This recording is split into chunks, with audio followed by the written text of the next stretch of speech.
In this episode, Jim and I are going to talk about sales, specifically in car sales, when to mention urgency, when it's important, when it doesn't make sense, and how to treat the customer right. He's actually going to teach you about value selling, price up, value down, value up, price down. People get stuck and they're like, how do I figure this out? Should I lower the price? Jim will talk through the exact strategy you need to think about when you are selling. Tune in. When you're done, leave us a comment and let us know what you learned about selling with value.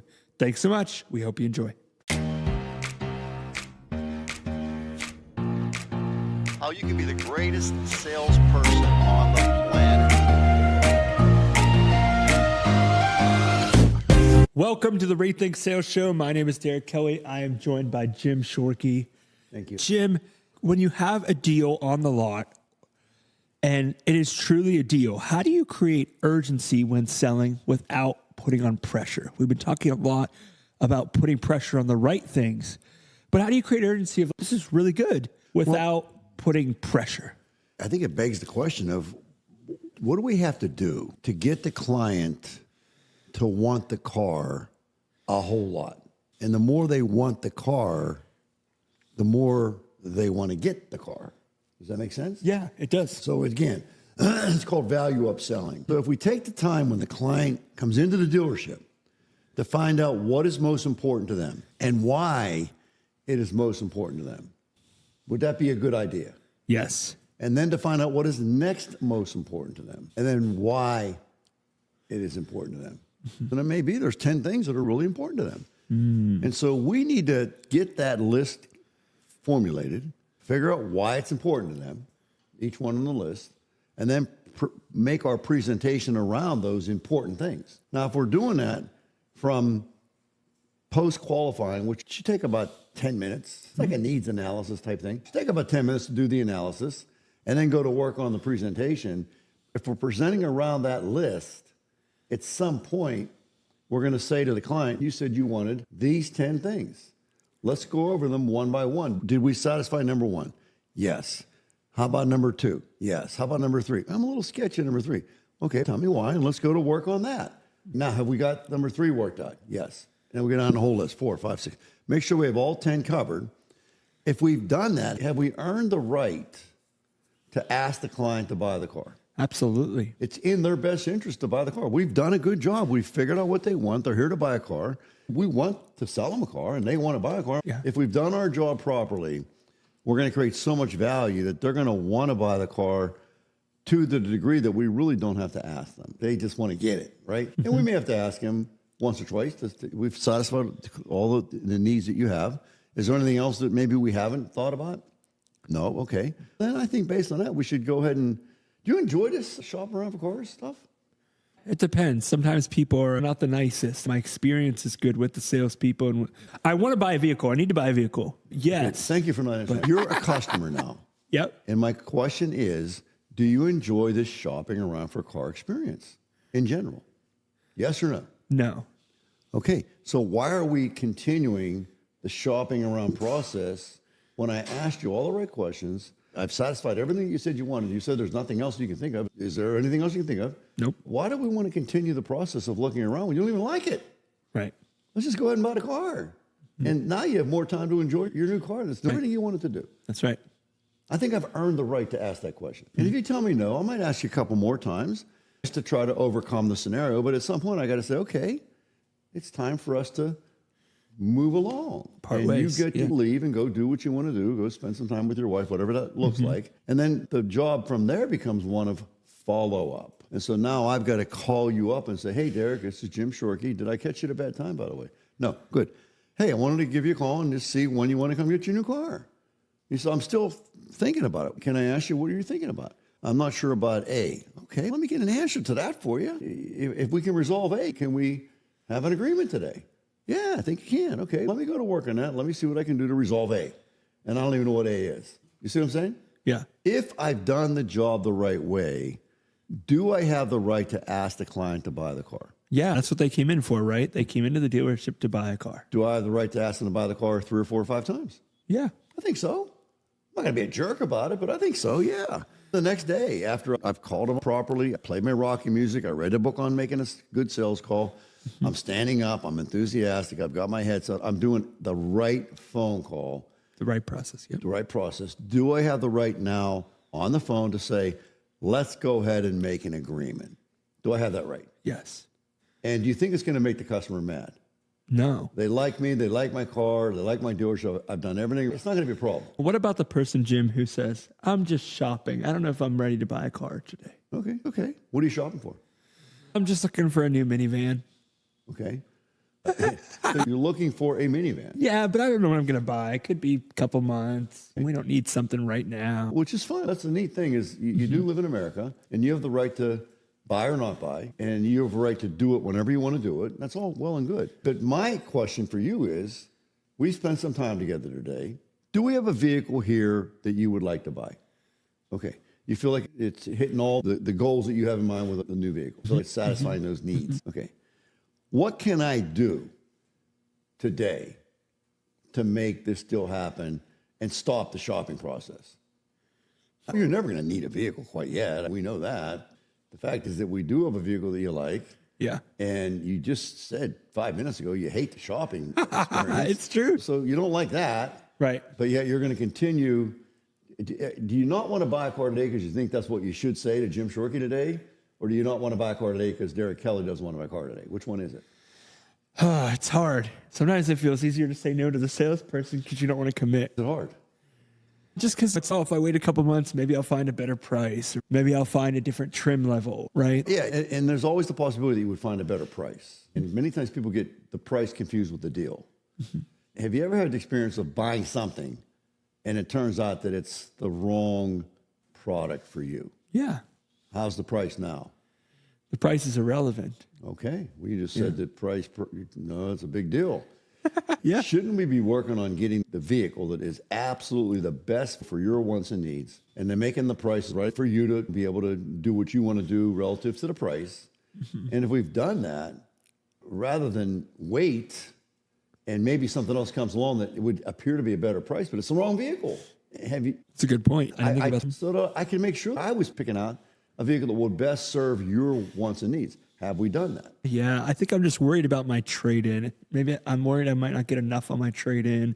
If I trade in my current vehicle that seems to still work, I don't want to end up. You're confusing me now. We haven't given you a price on your trade-in yet? Is that what you're saying? I didn't mention it. It's on me. We haven't given you a price on your trade-in. Right. Well, why don't we figure out what the trade-in is worth? Because we're paying top dollar for a nice pre-owned vehicle right now. Yeah. So can I have your vehicle appraised? And let's give you Sure. an offer. And it's going to be a good one. Okay? So let's get the keys and get a little appraisal pad filled out, which we can do. It takes 2 minutes. Would that be okay? Okay. So I found out what's stopping the sale, and I've earned the right to do that because I built the value. And then now we're going to present the trade value and Talk see through what that. happens. Because that gets into, I think sometimes people are hesitant. And I'm trying to role play as that hesitant person. Oh, I think most people are hesitant. It's called buyer's remorse. Sometimes we get buyer's remorse before we even buy. We haven't even bought yet. We already have Yep. buyer's remorse. Oh, geez, did I do the right thing? I said yes too fast, and that means I got ripped off and all. And you know what? If we have the right salesperson, would you say that's important to you? somebody that cares about me. I want them to know their stuff as well. If they care about me, but they know nothing about the vehicle I want to purchase. But if we have the right salesperson, you're getting way too complicated. If we have the right salesperson in terms of the relationship, you like this person, you've developed a relationship. Right. If we have the right salesperson in your mind, do you think that's important? Absolutely. If we have the right vehicle in your mind, do you think that's important? Yeah, absolutely. If you have the right service department, which I took the time to take you on a walk and introduce you to our service manager. Did he show you his service department? No. Does he have one? I don't actually know. I didn't ask. Mustn't be very proud of it, is he? I'm proud of mine. That's why I took the time to take you through there. And I wanted to introduce you to one of the technicians, did I not? And he wiped his hand off before he shook your hand, didn't he? Yeah, that's true. He's the real deal, man. He's the real deal. So I'm proud of this guy. Yeah, and I guess it's true. I didn't think about, usually when you buy a car, there's several things that are free oil change, those types of things that are definitely helpful in the first several months of owning the vehicle. Are they free? Are they? You tell me. Usually, yeah. You just said that if the car was bad enough, the free didn't matter. If the service is bad enough, free doesn't matter. I'm just repeating what you said. Yeah. I asked you. You said. I said, did you ever buy a product that turns out was the wrong product? Yes. And I said, how do you feel about the price then? How do you feel about the free oil changes? Great. On a product you don't like? Oh, not on a product I don't like. Okay, let's go over it again then. You bought a product. You've done this. You bought a product. Turns out it's the wrong product. You don't like it. It doesn't smell right. Doesn't look right. Your wife is on your butt about it every single day. But, they're going to give you 4 oil changes. How do you feel about the oil changes now? Terrible, because that's terrible. So how relevant are the oil changes? Should we focus on the real strong message at hand, which is let's have a great relationship with the person we're dealing with, and let's make sure we're getting the right vehicle and the right level of service after the sale. If we can satisfy those 3 things, the man, the machine, and the service, and yes, of course, we've got to make the price reasonable as well. But people tell me this consistently over the years, I've got a better price down the road. You know what my answer is? Go down the road. No, God, no. Why? You don't know me very well. No, absolutely Jim not. would say, here's what you would say. I was just teasing you. You are teasing me. You wouldn't say that. I would never say what that. you would say is that you're not going to find better value and better service. And that's not what I would say. Okay, go ahead. No, you're wrong. You're reading my mind. You better pack a lunch. All you have down the road is a better price, but I have the better deal. And there's a big difference between the price and the deal. And so a couple quick questions about my deal versus their deal. Scale 1 to 10. 10 being perfect. Tell me how you feel about the vehicle we picked out today. It's a 9 out of 10. 9. Okay. Pretty darn good. I've showed you my service department. What's your gut feeling, your intuition about the level of service that you're going to get at the Jim Shorkey Family Auto Group on a scale 1 to 10? He was a quality guy. A high 9 or 10 again. All right. So let's just say 9. Okay. And me as a person, we've been together for a half now. We've done our thing. How do you feel about buying a car from Jim Shorkey? Scale 1 to 10. Yeah, it just seems the place you have here is nice. They really take care of you. They're checking in on you. Yeah, I would say 9 again. Okay. So we got 3 9s. Now, if you were to take your report card home in 8th grade and you had 3 classes and you got 9s on those 3 classes, That's an A. that's high honor. How do you feel about that? Let's do some business. Come on. What are we messing around for? We got the right car. You got down the road's a better price. Okay, that's you already said that's not necessarily the best deal. Right. It could be the worst deal. Oh, yeah, the price is lower. Okay, I'll give you that. But look at all the benefits of doing business with Jim Shorkey and the Jim Shorkey Family Auto Group. We're going to sell value. Okay, we're going to sell value. And we're going to be reasonable on the price. Are we going to be the lowest price in town? No, probably not. Don't want to be. It's not necessary. People tell me price sells cars. No, it doesn't. So Value sells. you focus on the urgency of we need to make this happen. You focus on taking care of the I might, to a degree, at some point. I might say, hey, there's a certain thing we got to do, or a certain volume we got to hit, or a certain number, whatever the case may be. But no, I'm not going to focus on that. I'm going to focus on creating as much value as I can. So if we look at it from this perspective, this is the price of the car. You with me? Yes. This is the value that we've created. Not so good. Yeah. This is the value that we've created. If we haven't created enough value, we're down here, we can't lower the price enough. This has to be even or a little higher. Obviously, if we could take the price here, lower it to here, and still increase the value, we got a home run. That's right. But the bottom line is the price can be here, and if we do things the right way, the value is going to be so high that it's going to be really come down to why so cheap in the client's mind. And we've all been down the road of the best price, and it's not always the best deal. Sometimes it is, but not always. You've bought it for the lowest price, and it's, oh my God, did I ever mess up here? It could be a watch, it could be jewelry, it could be a car, it could be a house, it could be whatever it may be. The best price is not always the best deal. That's right. And the best deal is a very largely involved composite of a whole bunch of stuff. If we maximize all that stuff, then we have a good deal for the client. Yeah. I forget where I heard this quote. Somebody said, buy it right or buy it twice. It's buy the right thing. Very expensive. Buy twice is very expensive. So you bought one for 20 grand. That was the highest price. And the second one was 15 grand, but it's wrong. So you got to buy it again. Now you're at 30 grand. Oh, wait, now where's the better deal? You're at 30 grand versus 20. Yeah. I mean, it's so true. We got to buy the right package, so to speak. And I'm telling you, these cheap deals can be very problematic. Not all the time. I'm not implying that. I'm not. Sometimes it really is a better deal. Most times, not. Most times not. Yeah. Your value of your service department, the way you take care of vehicles, you're certified pre-owned, that kind of stuff really matters. I had a client call me the other day. I'm retired since 2016, but this lady had my number from a previous relationship. She called me. I said, I'm retired. I'm not involved anymore. But what I will do is I will get my son involved, who was one of the CEOs of the company. I did that. And I also called her back. I can't believe you're calling me back. I said, of course I would. Why wouldn't I? Is everything going okay? You know what? They really took good care of me. We can take a dissatisfied customer, which she was, and turn her into a true preacher of the Jim Strickland Family Auto Group by handling her problem, which we did. Yeah. In the right way. Yeah. By treating her with courtesy and respect and loving the customer and by getting the right people involved. And we did that. And she's so happy. But we had a bad situation. It was a dissatisfied customer. We didn't do right by her. We're not perfect, but I think a big difference we make is that when there is a problem, we're going to jump up and make it right. Wow. Jim, thanks for talking through where urgency is important, when to bring it up, when not to bring it up, and really just talking through, hey, we're going to do the right thing to the best of our ability for Strategic Continuum as best as we can, as often as we can. Exactly. We're going to admit that we didn't do a good job. And we're going to see what we can do And to then make it we're right. going to fix it. But at the end of the day, now that you heard that, and assuming that it's true, which it is, now where's the better deal?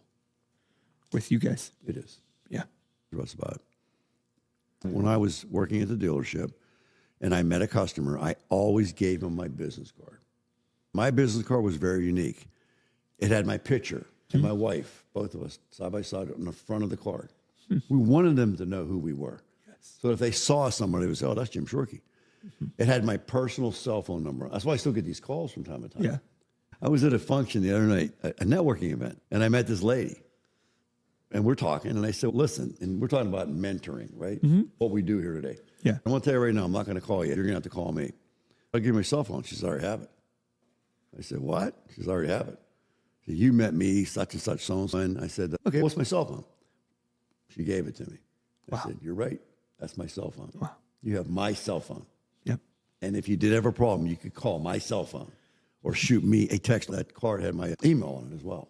Okay? Yep. And so I was very proactive in that regard. Yeah. And if there was a problem, I called them right away. I made more friends and more referrals and more repeats and more all that by taking care of the problems than any other activity I did in the dealership. When I'm doing my presentation, I'm going to tell them a few stories like that. And you tell me you're getting that down the road, I don't think so. And you know you're not. That's customer service. I had a situation the other day, and I'm not going to leave names out of it. I had very good friends of ours who their children wanted to buy a car. They called me. Now we have a referral. I call my son, Jim. He gets one of our guys involved. I'll leave him out of it. And they sell him a car. And these people are elated. How do you love the customer? Sell them a car. They're elated. They're so happy. And they gave us a really review. Yeah, that's And what so I you want. called this gentleman, salesman, and I said, I just wanted to thank you for the way you treated my good friends. I said, they are so happy. And they all call me Mr. Shorkey. I have to correct them on that, but anyway, Mr. Shorkey, let me tell you something. I've been in this business for umpteen years. This has never happened to me before. So what do you mean? I've never had a phone call like this before. I said, what else would I do? You did a great job. Yeah. And I'm grateful. And I'm not even involved. I said, I really appreciate you taking care of my good friends. They appreciate it. It's a win. But the point is that I made the phone call. Do you see what I'm saying? So you're telling me you got a better price. Yep. That's all you have. Right. A better price. But you have a better deal here. Yeah. You do. Yeah. That's service. That's Thank you, service. Jim.